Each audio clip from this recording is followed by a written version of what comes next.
नया पाने की चाहत में पुराना छूट जाता है, नया पाने की चाहत में पुराना छूट जाता है।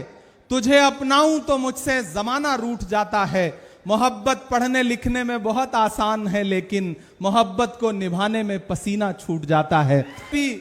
भारतीय जनता पार्टी छोड़ करके कांग्रेस पार्टी में शामिल हुए सुधाकर श्रृंगारे जी, मैं चाहता हूं एक बार जोरदार ताली उनके लिए बजाएं। तो खुलासा कर रहे थे, उससे मुझे यह समझ आया कि अमित देशमुख साहब ने जो नीति राजनीति चली, उसने भाजपा को चारों खाने चित कर दिया। अगर भाजपा को यह अहंकार है कि उसके पास अमित शाह हैं, तो कांग्रेस को यह अहंकार है कि उसके पास अमित देशमुख हैं। पास जो चाणक्य है, उस चाणक्य की राजनीति ने, उस चाणक्य की कूटनीति ने लोकसभा चुनाव में पूरे मराठवाड़ा में जो परिणाम दिया है, उसके लिए मैं पूरे कांग्रेस पार्टी की तरफ से अमित देशमुख साहब को और धीरज देशमुख साहब को बधाई देता हूं। सभा में महाराष्ट्र का प्रतिनिधित्व करता हूं। यह मेरा सौभाग्य है कि कांग्रेस पार्टी ने मुझे पार्लियामेंट में उच्च सदन में भेजने का निर्णय लिया, तो मुझे महाराष्ट्र का प्रतिनिधित्व करने का सौभाग्य प्राप्त हुआ। तो लातूर वालों, मैं तुम्हें अपने उसूलों की कसम देता हूं, मैं तुम्हें अपने उसूलों की कसम देता हूं। मुझको मजहब के तराजू में न तौला जाए, मैंने इंसान ही रहने की कसम खाई है। मुझको हिंदू या मुसलमान न समझा जाए। चांद तारे बुझ गए, सूरज सवाली हो गया, एक तेरे जाने से सारा शहर खाली हो गया।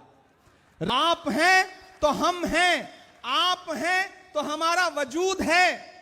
जिस ये चुनाव बहुत महत्वपूर्ण चुनाव है। एक तरफ वो ताकतें खड़ी हैं, मैं दिल्ली से आया हूं, मेरी आंखों में 700 किसानों की शहादत है। दिल्ली के बॉर्डर पर बैठे हुए 700 किसान अपना अधिकार मांगते हुए शहीद हो गए, लेकिन दिल्ली में बैठे हुए हाकिम के कान पर जूं नहीं रेंगी। कीमत तो बहुत बढ़ गई शहरों में धान की, लेकिन विदा न हो सकी बेटी किसान की। मौका मिला तो लोगों ने कुर्सी के वास्ते तस्वीर ही बिगाड़ दी हिंदुस्तान की। ये लातूर है, यहां सोयाबीन के किसान बैठे हुए हैं, वो अपना अधिकार मांग रहे हैं। सोयाबीन का दाम एमएसपी के भी नीचे चला गया है और ये किसान कहते हैं कि हमें हमारा अधिकार दीजिए।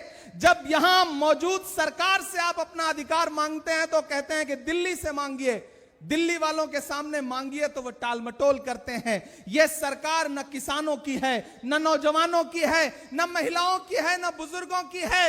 इस सरकार में जो भ्रष्टाचार महाराष्ट्र ने देखा है, शायद अतीत में महाराष्ट्र ने कभी इतना भ्रष्टाचार नहीं देखा होगा। याद करिए वो दिन कि जब कोरोना के दौरान एक चलती हुई सरकार को किस तरह से लूट करके, तोड़ करके एक नई सरकार गठित की गई। यहां कैसे कैसे नारे उछाले गए, 50 खोखे, पता नहीं क्या क्या, मैं उसका जिक्र नहीं करूंगा, आप सब जानते हैं उसको। सब कुछ किया गया इस महाराष्ट्र में। क्यों? जानते हैं क्यों? क्योंकि दिल्ली में बैठा हुआ राजा यह चाहता है कि महाराष्ट्र उसके रिमोट कंट्रोल से चले, लेकिन वो यह भूल जाता है कि यह महाराष्ट्र है, यह वीर शिवाजी महाराज की धरती है, यह बाबा साहब अंबेडकर की धरती है। इस महाराष्ट्र को महाराष्ट्र के लोग चलाएंगे। दिल्ली में बैठा हुआ कोई हाकिम किसी रिमोट कंट्रोल से नहीं चला सकता है। महाराष्ट्र आंदोलन की भूमि है। महाराष्ट्र न जाने कितनी ऐसी आंधियों को झेल चुका है, बारंबार झेल चुका है। एक चीज ध्यान में रख लीजिए, यह भाजपा की जो सरकार है, न किसानों की है, न नौजवानों की है। याद करिए इनके जितने नारे, इनका पहला नारा याद करिए, बेटी बचाओ बेटी पढ़ाओ। याद है वो नारा? उस नारे की सच्चाई ये है, मैं दिल्ली में रहता हूं, उसी दिल्ली में जंतर मंतर पर हमारी आंखों ने देखा है कि किस तरह इस देश के लिए ओलंपिक पदक लाने वाली बेटियों को जंतर मंतर पर घसीटा है दिल्ली की पुलिस ने। क्यों? क्योंकि वो अपना अधिकार मांग रही थी। आप कैसे भूल सकते हैं पुणे का वो गैंग रेप? ना यहां बेटियां सुरक्षित हैं, ना बच्चियां सुरक्षित हैं, ना महिलाएं सुरक्षित हैं। ऐसे में इस सरकार को उखाड़ फेंकने का वक्त आ गया है। यह चुनाव इस बात का चुनाव है कि इस महाराष्ट्र की धरती पर एक ऐसी नई सरकार का गठन होगा जो इस राज्य के किसानों के लिए काम करेगी। यहां मेरी आंखों के सामने नई नस्लें खड़ी हैं। याद करिए प्रधानमंत्री जी का वादा, 2 करोड़ नौकरियां देने का वादा। याद है वो नौकरियां देने का वादा? क्या हुआ? आज तक किसी भी जनसभा में जाओ, कोई भी एक नौजवान उठ के खड़ा नहीं हो सकता जो ये कहता हो कि हमें इस सरकार ने नौकरी दिया है। लेकिन आप जब इनके वादे याद दिलाओ तो कहते हैं कि बताओ कांग्रेस वालों, तुमने 70 साल में किया क्या है, बनाया क्या है। एक दिन प्रधानमंत्री जी पार्लियामेंट में खड़े होकर के भाषण दे रहे थे, बताओ कांग्रेस वालों 70 साल में क्या बनाया है। मुझे लगा कि मैं खड़ा होकर के जवाब देना शुरू करूं। जैसे ही मैं खड़ा हुआ, सामने खरगे साहब बैठे थे। खरगे साहब ने कहा, इमरान मत बताओ, जो बताओगे ये उसको भी बेच देंगे, इनका काम सिर्फ बेचने का है, मत बताओ। ये भाजपा के लोग कहते हैं कांग्रेस वालों 70 साल में क्या किया है, 70 साल का हिसाब दो। मैं लातूर में खड़ा होकर कह रहा हूं, अरे भाजपा के लोगों, जो सरकार अपना चलाया हुआ 2000 का नोट 7 साल नहीं चला सकी, वो हमसे 70 साल का हिसाब मांगती है। ये झूठे लोग हैं, इनके झांसे में मत आइएगा। इन्हें सिर्फ नफरत आती है, इन्हें सिर्फ भ्रष्टाचार आता है, इन्हें सिर्फ धोखा देना आता है, इन्हें सिर्फ बांटना आता है, इन्हें सिर्फ लड़ाना आता है। लेकिन आपको यह मान के चलना है कि चिरागों के सफर में दबदबा हो आंधियों का, तो फिर अंजाम जुल्मत के सिवा कुछ भी नहीं होगा। यह दुनिया नफरतों के आखिरी स्टेज पर है, इलाज इसका मोहब्बत के सिवा कुछ भी नहीं होगा। यहां मीडिया के लोग मौजूद हैं। जब राहुल जी भारत जोड़ो यात्रा में, भारत जोड़ो न्याय यात्रा में चलते थे, तो लोग मुझसे कहते थे, इमरान साहब आप सियासतदान बाद में हैं, शायर पहले हैं, आप क्या कहते हैं राहुल गांधी को चलता हुआ देख करके। तब मैं कह देता था कि जो हर जालिम से टकराएगी वो आंधी बनाऊंगा, जो हर जालिम से टकराएगी वो आंधी बनाऊंगा। नए अंग्रेज आए हैं, नया गांधी बनाऊंगा। मैं आपको आश्वस्त करता हूं, आपको यकीन दिलाता हूं। आप मेरे पार्लियामेंट के भाषण उठा के देख सकते हैं। मैं पैदा भले महाराष्ट्र में नहीं हुआ हूं, लेकिन जब देश की पार्लियामेंट में खड़ा होकर के महाराष्ट्र के मुद्दों पर बात करता हूं, तो मुझे ऐसा लगता है कि जैसे मैं महाराष्ट्र के कण कण से बना हूं, मेरा वजूद ही इसी महाराष्ट्र से बना हुआ है। मैं डरा नहीं, मैं झुका नहीं, कहीं छुप छुपा के खड़ा नहीं। जो डटे हुए हैं महाज पर, मुझे उन सफों में तलाश कर। जाते जाते आपसे बस इतना कहूंगा, आपने बहुत भाषण सुना है, मेरी एक बात ध्यान में रखना। महान बादशाह सिकंदर ने यूनान फतेह किया, यूनान जीता। जीतने के बाद वो जीत का जश्न मनाने के लिए शहर की सड़कों पर निकला। जब शहर की सड़कों पर निकला तो उसने देखा कि पूरा शहर जश्न मना रहा है, लेकिन एक संत फकीर सड़क के किनारे सो रहा है, अलमस्त होकर के, बेखबर होकर के। सिकंदर को गुस्सा आया। सिकंदर अपने घोड़े से उतरा, उतर के उस फकीर के पास गया। उसे सोता देख करके उसे एक जोर की लात मारी और लात मार के कहा कि क्यों रे फकीर, मैंने शहर फतेह कर लिया, शहर मेरे जीत में जश्न मना रहा है और तू सो रहा है। उस फकीर ने उनींदी आंखों से सिकंदर को देखा और देख करके कहा, आपकी तालियां उठेंगी इस बात पर। उस फकीर ने सिकंदर को देखा और देख करके कहा कि शहर फतेह करना बादशाहों का काम है, लेकिन लात मारना गधे का काम है। क्या ईश्वर की कायनात में, खुदा की दुनिया में इंसानों की इतनी कमी हो गई जो उसने बादशाहत एक गधे के हाथ में सौंप दी? लात तो हमको आपको भी पड़ी ना। 2016 में एक दिन हम आप घर पे बैठे थे, टीवी पे एक चेहरा नमूदार हुआ और उन्होंने कहा, भाइयों बहनों आज से सारे नोट रद्दी। नोटबंदी की लात पड़ी।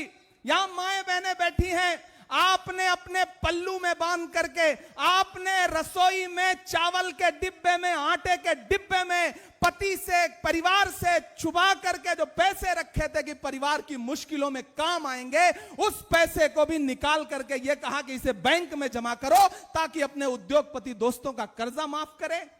यह सरकार किसी की नहीं है। यह सरकार कई बार जीएसटी लगा करके छोटे मोटे कारोबारियों के कारोबार बर्बाद कर दिए। इस सरकार ने आपसे वादा किया कि आपको नौकरी देंगे, लेकिन आज इस देश में युवा टहल रहा है, बेरोजगार टहल रहा है, नौकरी मांग रहा है, लेकिन इस देश में इस सरकार के पास देने के लिए नौकरियां नहीं है। और नारा क्या है? पकोड़े तलो, चाय बनाओ, पकौड़े तलो। एमबीए किया हुआ बच्चा पकौड़ा तलने के लिए मजबूर हो गया है। यह है इस सरकार की नीति और यह है इस सरकार के पिछले कुछ सालों का काम। मैं आपसे यह कहने आया हूं मेरे भाई कि यह चुनाव बहुत महत्वपूर्ण चुनाव है। इस चुनाव में 20 तारीख को आपको महाराष्ट्र के भविष्य का फैसला करना है और इस झूठी सरकार को, जिसने दलों को तोड़ा, चुनाव चिन्ह छीने, जितना साम दाम दंड भेद ये इस्तेमाल कर सकते हैं वो सब प्रयोग किया और प्रयोग करके महाराष्ट्र की अस्मिता को कुचलने की साजिश की। उसका बदला लेने का चुनाव है ये। 20 तारीख को अपने घरों से बाहर निकलिएगा, जाइएगा। ये जो हाथ का पंजा है, इस पंजे के हाथ में मशाल है। ये जो तीनों चुनाव निशान है इन्हें याद रखिएगा। हाथ का पंजा, हाथ के पंजे में मशाल, हाथ के पंजे में तुतारी। ये जब तीनों मिलेंगे तो ये भाजपा और महायुति कहां चली जाएगी पता भी नहीं चलेगा। और अपने समाज के लोगों से भी कहता हूं कि भाजपा जब डायरेक्ट लड़ाई में नहीं जीत पाती तो साजिशें करती है। साजिशें क्या करती है? बांटने की। ढूंढ ढूंढ करके अपक्ष के प्रत्याशी खड़े कर दो, कैंडिडेट खड़े कर दो, डमी कैंडिडेट खड़े कर दो, उनको पैसा दो ताकि वोट बंट सके। इस बार वोट मत बांटिएगा, बंटने का नुकसान होता है। महाराष्ट्र को अगर विकास के पथ पर लाना है तो आप सबको एकजुट होकर के महाविकास अघाड़ी के प्रत्याशियों को वोट देना है। आगे बढ़िए, 20 तारीख को घरों से निकलिए।